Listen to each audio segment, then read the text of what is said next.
बिस्मिल्लाहिर्रहमानिर्रहीम, अस्सलाम वालेकुम। जियो न्यूज़ पर स्पोर्ट्स फ्लोर के साथ सैयद यार हुसैनी आपकी खिदमत में हाजिर है। पाकिस्तान की cricket team wicket keeper batter Mohammad Rizwan की क़यादत में 3 एक रोज़ा मैचों की सीरीज़ के बाद अब 3 T20 मैचों की सीरीज़ में मुकाबला करने के लिए कैंगरू के देश ऑस्ट्रेलिया में मौजूद है और टीम पाकिस्तान को पहले 2 T20 मैचों में नाकामी का कड़वा घूंट पीना पड़ा है। पहले वोलंगाबा ब्रिस्बेन और उसके बाद टीम पाकिस्तान को दूसरे T20 में सिडनी में नाकामी का सामना करना पड़ा और अब टीम पाकिस्तान पहुंच चुकी है सिडनी से होबार्ट, जहां तीसरा और आखिरी T20 मैच कल खेला जाएगा। और इस मैच का नतीजा चाहे कुछ भी हो, ऑस्ट्रेलिया की टीम जोश इंग्लिश की क़यादत में T20 सीरीज़ अपने नाम कर चुकी है, पहले 2 मैच जीत कर। ये वो मनाजिर है जब पाकिस्तान की टीम सिडनी से होबार्ट पहुंची है और होबार्ट में तीसरा और आखिरी T20 मैच कल खेला जाएगा। गुफ्तगू के लिए हमारे साथ मौजूद हैं पाकिस्तान के former test captain, test wicket keeper Rashid Latif साहब को खुशामदीद कहेंगे। राशिद आपको। और पाकिस्तान की टीम पहले 2 मैचों में कारकर्दगी का मुजाहरा नहीं कर सकी और वो टेम्पो जो 50 ओवर की क्रिकेट में हमने बनाया, वो टेम्पो आपको लगता है टूट गया या आपको लगता है कि नहीं, इस नाकामी को एक्सेप्ट करना चाहिए? मेरे ख्याल से एक्सेप्ट करना चाहिए, क्योंकि इस फॉर्मेट में जो हम कल भी यही बात कर रहे थे कि हम बहुत अच्छे हुआ करते थे, अब धीरे धीरे हम बहुत पीछे चल जा चुके हैं और हमें कोशिश करनी चाहिए जो हम गलतियां कर रहे हैं उसमें क्या कोताहियाँ हैं उसको हम बेहतर करें। चाहे वो ओपनिंग पार्टनरशिप हो या मिडिल में बैटिंग हो या पावर प्ले की बॉलिंग हो, उसमें हमें प्रॉब्लम्स आ रही हैं। चाहे वो बाबर की बैटिंग हो या टॉप हमारे बॉलर शाहीन की बॉलिंग हो, क्यों विकेट नहीं ले पा रहे? क्या हमें हारिस से ऊपर बॉलिंग करानी चाहिए? क्या हमारे पास सिर्फ हारिस ही एक बॉलर है जो कि वनडे भी जीता है या T20 भी जीता है?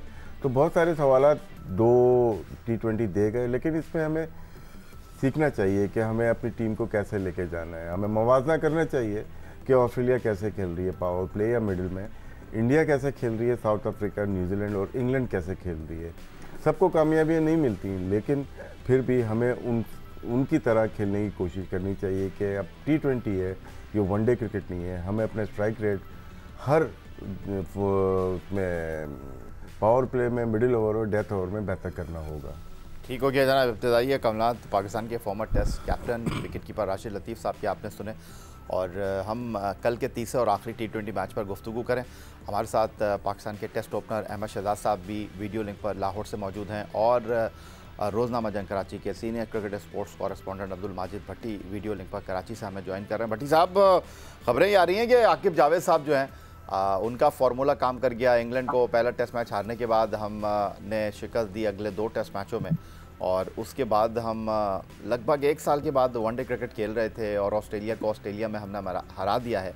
तो अब इत्तलाती आ रही हैं कि जिस तरह आप बार बार ये बात कर रहे हैं कि हम जो हैं वो पड़ोसी मुल्क भारत की तरह अपने खिलाड़ियों पर इन्हिसार करने की पॉलिसी अपनाने के दर पे हैं, क्या वाकई आकिब जावेद साहब जो है अब पाकिस्तान टीम के ड्रेसिंग रूम को हमें दिखाई देंगे? या मैंने तकरीबन 3-4 दिन पहले एक खबर दी थी, मुझे पाकिस्तान क्रिकेट बोर्ड के एक जिम्मेदार ने ही बताया था कि अब ये तय पा गया है कि तीनों फॉर्मेट्स में, टेस्ट, वनडे और T20 में, अब पाकिस्तान लोकल कोच की तरफ जा रहा है। पाकिस्तान टीम का जो इस वक्त हेड कोच है जैसन गिलेस्पी, वो भी शायद अब कंफर्टेबल नहीं है और मेरा ख्याल में या तो वो खुद छोड़ देगा या फिर PCB उसको कोई ऐसा वे आउट का फार्मूला देगा। लेकिन अब ये तय पा गया और जो आप फरमा रहे हैं कि बिल्कुल मैं भी आज सुबह से सुन रहा हूँ, मेरी भी यही इत्तलात हैं कि आकिब जावेद जो है उनको बस अब कुर्सी पे बिठाना है और उनके सर पे ताज सजाना है।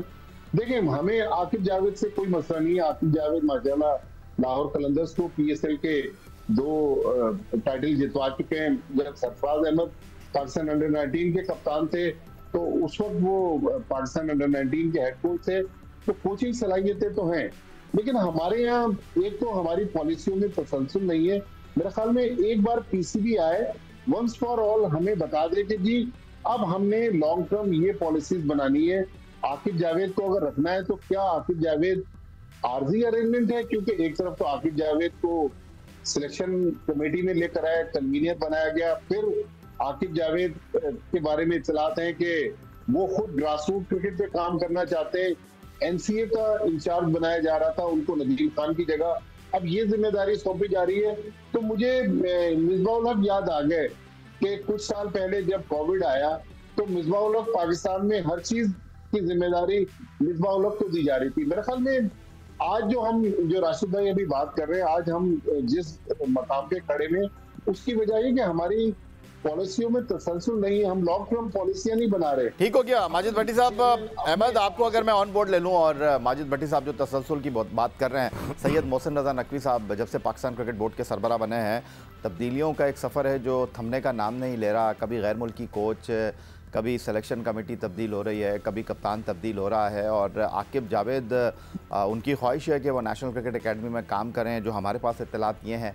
लेकिन दूसरी तरफ ऐसे लग रहा था कि कुछ अरसे पहले ये जो गैर मुल्की कोचेज़ हैं, वाइट बॉल के अलग हैं, रेड बॉल के अलग हैं, उनके पास पाकिस्तान की जीत का फार्मूला है। लेकिन अब एक तो छोड़कर चले गए हैं, दूसरा जिस तरह माजिद भट्टी साहब फरमा रहे हैं कि वो कंफर्टेबल दिखाई नहीं दे रहे। आप क्या कहेंगे, आकिब जावेद आएँ या ना आएँ? लेकिन ये जो पॉलिसियों में तसलसल का फुकदान है, इसके बारे में क्या कहते हैं? ये आसपास वाले जो लोग हैं ये गलत मशवरे पहले देते रहे और आप इस तरह की हायरिंग करते रहे हैं। आप गैरी कर्स्टन को लेके आए, उसके बाद आप जेसन गिलिस्पी को लेके आए।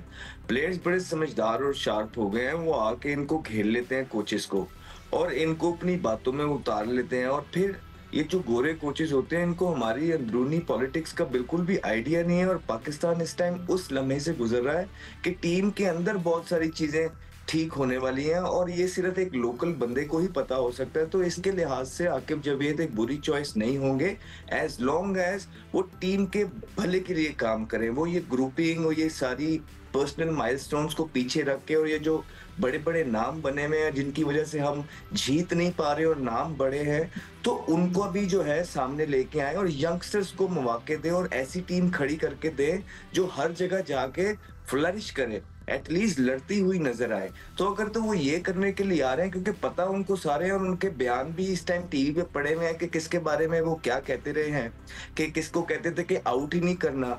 तो ये सारी जो चीजें हैं ये अब हम देखेंगे। अगर तो वो ये आके करते हैं तो he won't be a bad choice, because गोरों को बिल्कुल भी आइडिया नहीं है कि हमारी अंदरूनी पॉलिटिक्स क्या है, और अगर उनसे हमने काम ही नहीं लेना उस तरह का तो कोई फायदा नहीं है। और अपने जेसन को भी देखा कि आके वो अक्सर बार वो पीछे फ्लैट पिच को भी डिफेंड कर रहा होता था और पीसीबी को डिफेंड कर रहा था कि नहीं पिच में जूस मौजूद है, क्योंकि डिमेरिट पॉइंट मिल जाना था। तो आपको इस तरह के कोचेस नहीं चाहिए, आपको श्रूड कोच चाहिए इस टाइम पे, क्योंकि आपकी टीम वो नहीं है कि बनी बनाई टीम है, बस चुप करके अंदर जाएगी और चलती जाएगी। ये वो लम्हा चल रहा है कि आपको तब्दीलियां लानी और टीम बनानी है। नया कप्तान है और पीछे बहुत ज्यादा चीजें हो चुकी हैं।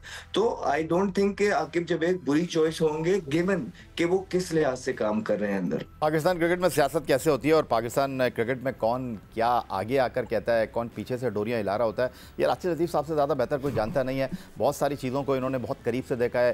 कप्तानी में साजिशें कैसे होती हैं, ड्रेसिंग रूम में साजिशें कैसे बुनी जाती हैं और बाहर से कैसे डोरियां हिलाई जाती हैं। राशिद लतीफ़ साहब, ये मुझे आपसे पूछने और बताने की ज़रूरत नहीं है, लेकिन जो माजिद भट्टी साहब ने कहा कि उनको कोई कंसर्न नहीं है, अहमद शहजाद ने कहा कि बहुत ही बेहतरीन फैसला होगा, लेकिन मुझे जो यहाँ पर तहफ़्फ़ुज़ात हैं वो ये है कि आकिब जावेद बैकडोर पर रहकर बहुत अच्छे अंदाज में काम कर रहे थे और उनका क्रिकेट बोर्ड में पीछे बैठकर काम करना पाकिस्तान क्रिकेट के लिए ज़्यादा बेहतर है। लेकिन अगर वो टीम में चले जाएंगे तो मामला ये है कि वो जब टीम में चले जाएंगे तो फिर जीत हार जो है वो उनका क्राइटेरिया तय करेगी। इत्तेफाक करेंगे आप इस बात से, क्योंकि जिस तरह उन्होंने फैसले किए हैं, क्योंकि उन्होंने बेख्तियार कर दिया है कोच को, तो सबसे पहला सवाल आप ही का था कि जब वो ड्रेसिंग रूम में जाएंगे तो फिर वो क्या करेंगे। मतलब यही है कि आकिब से मैं यही सवाल करूंगा जब भी बात होगी कि जो पावर ले ली गई थी कोच से, जब आप कोच बनेंगे तो वो पावर आप एज ए चीफ सेक्रेटरी लेके जाएंगे फिर छोड़ के जाएंगे, ये एक क्वेश्चन है जो कि आने वाला वक्त ही बता सकता है। आकिब जावेद बहुत अच्छी चॉइस हैं, वो टेम्प्रेरी बेसिस के ऊपर, लॉन्ग टर्म के लिए नहीं। जो आपने बात की बिहाइंड द सीन, जो हमें ज़रूरत है, जो ग्राउंड पे जाके जो उनकी टीम बनी हुई है, छोटी टीम है या बड़ी टीम है, वो जिस तरह डोमेस्टिक पे आई है उनकी, क्योंकि एक इंसान ने 20 साल गुजारे हैं इस फील्ड के अंदर, वो सिर्फ इस हमारी तरह स्टूडियोज़ में नहीं या कोचिंग में नहीं गुजारे बहुत ज़्यादा, उन्होंने एनसीए में हाई परफॉर्मेंस सेंटर बनाने में बहुत बड़ा किरदार है। तो वो बेहतर तरीके से इसको बना सकते हैं। उनको सिर्फ एक रोल में नहीं होना चाहिए कि वो हेड कोच आ जाएं, वो नीचे बिहाइंड द सीन काम करें हाई परफॉर्मेंस सेंटर भी देखें, वो डोमेस्टिक में भी मशावरत करें, पाकिस्तान टीम में भी करें, जो कि एक अच्छा एडवाइज़र हो सकता है। हमारा जो किल्लत है, जिस तरह अहमद शहजाद ने अभी कहा कि एडवाइज़र जो होते हैं वो अपनी मर्ज़ी से चीज़ें की और वो फ्लॉप हो गई हैं, उसमें हमें एक शख्स नज़र आ रहा है, और भी होंगे, ये नहीं है कि पाकिस्तान में शख्सियात नहीं है, बिल्कुल हैं। आकिब जावेद को जिस तरह से मैं जितना जानता हूँ, गलतियाँ होती हैं उसमें, लेकिन कदरे बेहतर पर शख्सियत हैं जो कि वो बेहतर तरीके से पाकिस्तान क्रिकेट को आगे लेके जा सकते हैं। और जहाँ तक रहा दूसरी चीज़ों की बात कि दूसरे लोग क्या कर रहे हैं, मेरे ख्याल से फॉरेनर कोचेज़ का थोड़ा इश्यूज़ आ रहा है। जितनी मालूमात मुझे है, फाइनेंशियली उनकी जो तवक्कुआत हैं वो बढ़ती चली जा रही हैं, चाहे वो जेसन हो या कोई आने वाले कोचेज़ हों। तो पाकिस्तान शायद अब इतना ज़्यादा लोड फाइनेंशियली उठा नहीं सकता है एक कोच को। अगर आप बहुत ज़्यादा पैसे देंगे और उसका रोल भी कट कर दिया जाए तो मुनासिब है कि पाकिस्तानी कोचेज़ पे इन्हिसार करना चाहिए। और एक और चीज़, कोच हेड कोच होता है। अहमद शहजाद बहुत जगह खेल के आए हुए हैं फ्रेंचाइज, सिर्फ हेड कोच का काम होता है कि मैनेज करना। आपके पास टूल्स कितने हैं, नेशनल टीम में आपके पास टूल्स क्या क्या हैं, आपके पास बायोमैकेनिक्स लैब के कितने लोग हैं, आपके पास डेटा साइंस के कितने लोग हैं, आपका फिजियो कौन है, आपका डॉक्टर कौन है, आपका ट्रेनर कौन है। अगर ये डिप्लोमा होल्डर होंगे तो आकिब जावेद क्या यहाँ पे डॉन ब्रेडमैन भी आ जाए, नहीं चल सकते। अहमद, ये जो राशिद लतीफ़ साहब ने बात की है, मेरा कंसर्न सिर्फ ये है कि आकिब जावेद साहब ने जिस तरह एक थ्योरी दी, एक केमिस्ट्री दी, एक फार्मूला दिया, आपने डोमेस्टिक क्रिकेट के परफॉर्मर को उठाया, ना एज देखी ना फिटनेस देखी, आपने उनसे डिलीवरी ली है। तो अब मसला यहाँ पर यह है कि अगर आकिब जावेद टीम के साथ चले जाएंगे तो वो जिस तरह बिहाइंड द सीन रहकर काम कर रहे थे, बेहतर फैसले कर रहे थे, क्योंकि माजी में भी ऐसा हुआ है। सलीम अल्ताफ़ साहब जब पाकिस्तान क्रिकेट बोर्ड के चीफ ऑपरेटिंग ऑफिसर थे, दबंग थे, तो मुझे अच्छी तरह याद है शहरियार खान के दौर में बोर्ड के लोग उनसे खुश नहीं थे और उनको टीम का मैनेजर बनाकर टीम के साथ भेज दिया गया था कि यार ये क्रिकेट बोर्ड में नहीं रहेगा तो ज़रा हम अपना खेल खेलते रहेंगे। तो आकिब जावेद ने काम शुरू किया, आप उनको टीम के साथ लगा रहे हैं। ऑब्वियसली अगर वो कोच आ रहे हैं तो जरूरी ये भी होगा कि उनकी सिलेक्शन के अंदर भी से हो, ठीक है।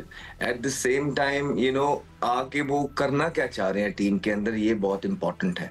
अगर उन्होंने भी आके ये, क्योंकि पास में हमने देखा है याया भाई कि जो कोचेस लगाए गए थे वो उन्होंने तो उनको आगे एक दो प्लेयर, तीन चार प्लेयरों के आगे दुनिया ही नजर आना बंद हो गई थी। और वो सारी चीजें हमारी भी अब उनसे बात होती थी और वो बड़े खुले दिल से कहते थे कि यार हमने तो सारा इन दो प्लेयरों पे छोड़ दिया, ये जाने इनका काम। तो वो आप देख लें कि क्या हाल हो गया, पाकिस्तान क्रिकेट कहाँ आके खड़ा हो गया।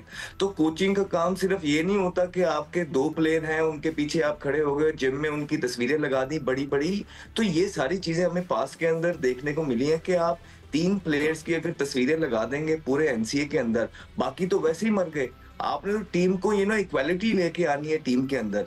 तो ये सारी चीजें अगर आकिब जावेद करना चाह रहे हैं और उनकी अगर से है सिलेक्शन के अंदर, और अगर वो ये यंगस्टर्स को प्रमोट करना चाह रहे हैं और ढूंढना चाह रहे हैं, जो कि मिल जाएंगे, कोई इतनी रॉकेट साइंस नहीं है, दुनिया इस दौर से गुजरती है। हम कहते हैं हमारे पास प्लेयर नहीं है भाई, जब मैं बोल रहा हूँ जब लोगों को बाहर करना होता है या कुछ ढूंढना होता है तो आप लोगों को मौके देते हैं, एक को देते हैं, दूसरे को देते हैं, तीसरे को देते हैं, लोग बन जाते हैं और एवरीबडी इज रिप्लेसेबल। और ये दुनिया आपको दिखा रही है दुनिया किस तरफ जा रही। तो अगर तो आकिब जावेद साहब को पावर देनी है और आकिब जावेद साहब तब्दीली करना चाहते हैं तो फिर तो बिल्कुल ठीक है। अगर आकिब जावेद टाइम गुजारना चाहें, क्योंकि उनका बहुत पुराना ख्वाब भी है पाकिस्तान का हेड कोच बनना, उनके लिहाज से ये भी हमने सुना है उनके मुंह से कि उनको जो है ना कभी हेड कोच बनाया नहीं जाएगा, क्योंकि उसकी वजूहात में जाऊंगा तो वो बहुत डेप्थ में हो जाएंगी, उसको छोड़ दे। लेकिन उन्होंने खुद बोला है कि उन जैसे बंदे को कभी हेड कोच बनाया नहीं जाएगा, उनकी ख्वाहिश है तो बन जाएं। लेकिन बन के अगर आपने यंगस्टर्स खिलाने और नई खेप ढूंढनी है तो बिल्कुल हम आपके साथ हैं। और अगर आपने इसी तरह चलना है जिस तरह पहले हमें ग्राउंड के अंदर सिर्फ झंडे लगते हुए नजर आ रहे थे या सारा कुछ जो है ना 2-4 प्लेयरों पे छोड़ दिया था और खुद बैक सीट पे हो गए थे, तो फिर हम भी यही हैं और आप भी वही होंगे, कोई मसला नहीं। अहमद, जिस तरह आजकल की क्रिकेट में बैट्समैन सीधा खेलते खेलते उल्टे बल्ले के साथ मैक्सवेल की तरह खेल लेता है ना, आप भी वी में खेलते खेलते कुछ एक्सपेरिमेंट करते हैं, समझ गए होंगे आप मेरी बात। माजिद भट्टी साहब, आपकी तरफ आ जाता हूँ। ये जो अहमद ने बात की, राशिद लतीफ़ साहब ने अपने तजुर्बे की बुनियाद पर गुफ्तगू की है, जिस तरह अभी आइन में तरामीम हुई, कौमी असम्बली में बिल पेश किया गया, तो आपको लगता है कि आकिब जावेद साहब अगर कोच बनकर आते हैं तो फिर कुछ तरामीम होंगी फैसलों के अंदर, एक बार फिर पावर जो है वो आकिब जावेद के पास आ जाएगी, या बाहर से फैसले होंगे और आकिब जावेद बेबस हो जाएंगे? देखें, अहमद तो जवान आदमी है, उनके कंधे ज्यादा मजबूत है, लेकिन सर आप भी जवान आदमी है माशाल्लाह, दिल जवान होना चाहिए। आकिब जावेद, ये जो आकिब जावेद की बात कर रहे हैं ना, आकिब जावेद का एक ही मसला है राशिद भाई, क्योंकि अलाइड बैंक में बहुत क्रिकेट साथ खेले, पाकिस्तान टीम में आकिब के साथ बहुत खेले। आकिब जो है वो फ्री हैंड अगर मिलेगा तो फिर आकिब जावेद काम करेगा। आकिब जावेद को कोई अगर डिक्टेट करेगा, लाहौर कलंदर्स में देखे ना, राना आतिफ और राना समीम ने बिल्कुल आकिब जावेद को फ्री हैंड दिया हुआ था। अब पाकिस्तान क्रिकेट बोर्ड में जो पीछे से डोरियां हिलाई जाती है, इतनी आसानी से फ्री हैंड मिलेगा नहीं, लेकिन आकिब जावेद में सलाहियत है। हमें यह भी तयन करना है कि अगर आकिब जावेद यहाँ आ जाते हैं तो क्या आकिब जावेद को, जिस तरह अभी राशिद भाई बात कर रहे थे, सिलेक्शन में रोल मिलेगा, क्योंकि उन्होंने तो जैसे गिलेस्पी के और गैरी कर्स्टन के पर खुद ही काट दिए। क्या अब वो, यही तो सवाल भट्टी साहब मैंने आपके आगे रखा है, यही तो सवाल मैंने आपके आगे रखा है माजिद भट्टी साहब, कि कहीं आकिब जावेद के तो पर नहीं उतर दिए जाएंगे। देखिए अभी जो मैं सुन रहा हूँ, आकिब जावेद को शॉर्ट टर्म कॉन्ट्रैक्ट मिलेगा for Zimbabwe and south Africa series, इसलिए कि अगर आकिब जावेद उनकी तवक्कुआत पे पूरा उतर गए, फिर वो पोस्ट एडवर्टाइज करना पड़ेगी। लग रहा है कि चैंपियंस ट्रॉफी में भी आकिब जावेद ही कोच होंगे, लेकिन मसला वही है कि आकिब जावेद को अगर उनकी परमानेंट कंडीशन पर हेड कोच नहीं बनाया जाएगा तो वो नहीं आएंगे। लेकिन अब क्योंकि तकरीबन जो मैं सुन रहा हूँ कि मामला तय पा गए हैं कि आज रात में या कल वो फ्लाई भी कर जाएंगे, क्योंकि पाकिस्तान टीम ने कल आखिरी मैच खेलकर होबार्ट से फिर सिडनी आना और फिर सिडनी से उनकी फ्लाइट है हरारे के लिए। तो मेरे ख्याल में आकिब जो है वो इन 2 सीरीज के लिए तो हेड कोच बन रहे हैं, लेकिन वो पाकिस्तान क्रिकेट बोर्ड के साथ बैठकर अपने मामला तय करेंगे। लेकिन मसला है कि अगर यहाँ आ जाएंगे फिर सिलेक्शन कमेटी का क्या होगा। और मोहसिन नकवी साहब तो देखिए, पहले उनके लिए बहुत सारे मसाइल है, इंडिया काबू भी नहीं आ रहा। कल राजीव शुक्ला ने कह दिया कि हमने तो आईसीसी को जवाब दे दिया कि हम चैंपियंस ट्रॉफी के लिए पाकिस्तान ट्रेवल नहीं करेंगे। फिर पाकिस्तान टीम अपने मसाइल से गुजर रही है, तो मेरे ख्याल में आकिब जावेद अपनी शराइत के मुताबिक आएंगे। अदरवाइज आकिब जावेद यहाँ आ गए, जो अहमद बात कर रहे हैं, तो फिर उनके लिए यहाँ हालात ज्यादा अच्छे नहीं होंगे। इस मौजू को वाइंड अप करते हैं राशिद लतीफ़ साहब, और फिर मैं वही बात करूंगा। देखिए फिर लॉन्ग टर्म सोल्यूशन तो दिखाई दे नहीं रहा है, और जिस तरह माजिद भट्टी फरमा रहे हैं कि जिम्बाब्वे और साउथ अफ्रीका के लिए आप उनको लेकर आ रहे हैं, चैंपियंस ट्रॉफी भी शायद ऐड हो सकती है, तो साफ और सीधी बात यह है कोई लॉन्ग टर्म जो है वो आपका असेसमेंट नहीं है। जीत गए तो ठीक है, नहीं जीते तो फिर आप वापस चले जाएंगे। देखिए आकिब के साथ आप लॉन्ग टर्म कर नहीं सकते। जो उनकी सोच है, जिस तरह से वो काम करते हैं, वो ऑर्गेनाइजेशन के साथ जो गवर्नमेंट से वाबस्ता हो, थोड़ा सा मुश्किल हो जाता है उनके लिए, क्योंकि उनकी नेचर ऐसी नहीं है कि वो जी उजीरी करें या कोई ऐसी चीज़ आ जाए जिस पे वो अपने आप को नीचे कर लें। शायद ये एक मुश्किल मरहला होगा उनकी लाइफ का। राशिद लतीफ़ साहब फिर चीज़ें इसी तरह चलती रहेंगी। तो आकिब जावेद, देखिए प्राइवेट जो ऑर्गेनाइजेशन होती है, जैसे बैंक हो गया या लाहौर कलंदर्स हो गया, तो उसमें आपने देखा लंबे अरसे के लिए काम किया, और उन्होंने पीसीबी के लिए भी काम किया। लेकिन उनके साथ लोग कौन थे? मंसूर राना थे उनके साथ मुदस्सिर नज़र साहब थे। वो लाइक माइंडेड लोग थे जिनके साथ उन्होंने भरपूर काम किया, काफ़ी सालों काम किया। उसके बाद यूएई गए, वहाँ पे भी काफ़ी लंबे अरसे उन्होंने काम किया, ऐसा नहीं। लेकिन पाकिस्तान क्रिकेट बोर्ड में थोड़ा सा इशू आ सकता है, इनके जो स्टाइल है, वे ऑफ स्टाइल है, कि आते ही साथ उन्होंने पावर जो थी वो ले ली हेड कोच की। सवाल वही आ जाता है कि ये अपनी पावर वापस खुद दे के जाएंगे या वहाँ जाके लेंगे, ये बहुत बड़ा क्वेश्चन है। लेकिन आकिब अच्छी चॉइस है, और अगर वो आते हैं, अगर पीसीबी नोटिफिकेशन निकाल देता है, तो हमारी जो बेस्ट विशेज़ हैं वो आकिब जावेद के लिए और पाकिस्तान टीम के लिए हैं। 7 for 37 शारजा में भारत के ख़िलाफ़ 91 में आकिब जावेद ने परफॉर्मेंस पेश की, और फिर उसके बाद 92 वर्ल्ड कप में भी पाकिस्तान टीम की बॉलिंग का एक अहम किरदार रहे, और जिस तरह उन्होंने न्यूजीलैंड में मार्क ग्रेट बैच को बोल्ड किया था वो भी सबको याद है। अभी भी क्रिकेट बोर्ड में आकर उन्होंने बहुत से लोगों को बोल्ड कर दिया है, लेकिन अब एक ऐसी जगह जा रहे हैं जहां वो खुद भी बोल्ड हो सकते हैं। राशिद लतीफ़, माजिद भट्टी, अहमद शहजाद ने बहुत कुछ कह दिया है। एक ब्रेक लेते हैं और फिर होबार्ट में क्या होने जा रहा है, क्या हम तब्दीली कर रहे हैं, ये आकिब जावेद के जिम्बाब्वे पहुंचने से पहले जो है वो बहुत सारी चीज़ें होबार्ट में सीधी हो जाएंगी। तो सिडनी से टीम पाकिस्तान अब होबार्ट पहुंच चुकी है। राशिद लतीफ़ साहब, अहमद शहजाद और माजिद भट्टी हमारे साथ मौजूद हैं। तीनों से एक ही सवाल है। पहले मैं अहमद आपकी तरफ आ जाता हूं। तीसरे मैच के लिए क्या करना चाहिए 2 मैचों की नाकामी के बाद? देखिए, सबसे पहले तो आपने यंगस्टर्स को अब डाल देना है। डेड रबर गेम है, कोई इसका रिजल्ट है नहीं, मायने रखता नहीं। तो जो हसीबुल्ला है ना, उनको आप अपनी जगह पे ऊपर लेके आइए और उनको अब मौके देना स्टार्ट कीजिए। पाकिस्तान की T20 टीम में बड़ी तब्दीलियों की जरूरत है, ऊपर भी और नीचे भी। लेकिन नीचे ज्यादा मुश्किल हो जाता है, क्योंकि अगर जब हम क्रिकेट खेल रहे थे या कहीं भी खेलने जाते हैं, यही असूल है कि अगर आपको 7.5 की एवरेज मिल रही है ना, तो आपने उसको 7 का करके देना है पावर प्ले के अंदर। आप ऐसा नहीं कर सकते बार बार कि आप वो एवरेज जो है ना 9, 9.5 पे ले जाएं और उसके बाद आप भी मैदान छोड़ के वापस पवेलियन के अंदर चले जाएं। ऐसे क्रिकेट नहीं होती है। ऐसे आप फिर नीचे वाले बैट्समैनों से भी ज्यादा एक्सपेक्ट नहीं कर सकते, क्योंकि टीम के अंदर हर प्लेयर का एक रोल होता है। तो अगर आप वो 7 की एवरेज 9.5 पे लेके जा रहे हैं, फिर आपने वो फिनिश करना है। अगर आप वो फिनिश नहीं करके दे रहे हैं, तो फिर जाहिर बात है जिम्मेदार आप है, क्योंकि हमें कप्तान यही बोलता था कि जब हम अपना खेल लेते थे ऊपर से 30-35 बॉल, तो फिर अगला मैसेज ये आता था कि भाई अब 9 की एवरेज है, अहमद भाई आप सेट खेल रहे हैं, आपने ये मैच फिनिश करके आना है, हम पे ना छोड़िएगा। तो ये चीज भी दूर करने वाली है। वो यही इसी तरह होंगी जब टॉप ऑर्डर से जो है आपकी अच्छी परफॉर्मेंसेज मिलेंगी। तो उसके बाद ये है कि प्राइड के लिए खेलना है आपने, अपनी प्राइड के लिए जीतना है आपने। इस ऑस्ट्रेलियन साइड से आपके पास मौका था अपनी रैंकिंग्स को ऊपर करने का, जो आपने गवा दिया है। अब आपके पास तीसरा मैच जरूर मौजूद है, लेकिन अब आपकी पूरी फोकस जो है वो ये होनी चाहिए कि हमने यंगस्टर्स किस तरह डेवलप करने हैं। ठीक है, राशिद लतीफ़ साहब। नहीं, एग्री करता हूँ अहमद की बात से कि यंगस्टर को ट्राई करना चाहिए। हसीबुल्ला हैं, उनको लास्ट मैच नहीं खिलाया। उमर बिन यूसुफ को भी ट्राई कर सकते हैं।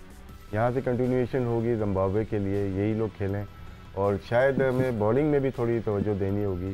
शाहीन अफरीदी की बहुत अच्छी परफॉर्मेंसेस नहीं है against big country like Australia के खिलाफ। 2 मैचेस में दो ओवर में 26 रन दिए और 39 रन दिए, 6 ओवर में मोर देन 60 रन। तो वो ऐसे बॉलर नहीं है। तो फ़र्क पड़ता है हमारी, जैसे हमारी बैटिंग लाइनअप पार्टनरशिप नहीं लगती टॉप ऑर्डर में, पावर प्ले में। सेम चीज़ हमारी कल भी हुई है। 48 रन कंसीड किए हैं नसीम शाह और उन्होंने, और ऐसी पिच पे जो कि बॉलर्स के लिए बहुत साजगार थी। तो हमें बैटिंग और साथ में पेस बॉलिंग जो नए बॉल कर रहे हैं उनको भी देखना होगा। जहांदाद खान हमारे पास चॉइस हैं कि उनको भी हमें ट्राई करना चाहिए। मेरे ख्याल से शाहीन और बाबर को कल रेस्ट देना चाहिए। ठीक है, माजिद भट्टी साहब 30 सेकंड है आपके पास। देखिए, मैं बिल्कुल जहांदाद खान और हसीबुल्ला और उमैर बिन यूसुफ के फेवर में हूँ। लेकिन मेरे ख्याल में कल बाबर को एक मौका दे दें और फिर बाबर को उसके बाद इस फॉर्मेट से खुदाफिज कह दें अगर वो परफॉर्मेंस नहीं करता, क्योंकि बाबर आजम को हमने बहुत ट्राई कर लिया। उसको कहें कि भाई आप। ठीक है, माजिद भट्टी साहब बहुत शुक्रिया आपका, अहमद आपका बहुत शुक्रिया और राशिद लतीफ़ आपका बहुत शुक्रिया। इजाज़त चाहेंगे, अल्लाह हाफ़िज़।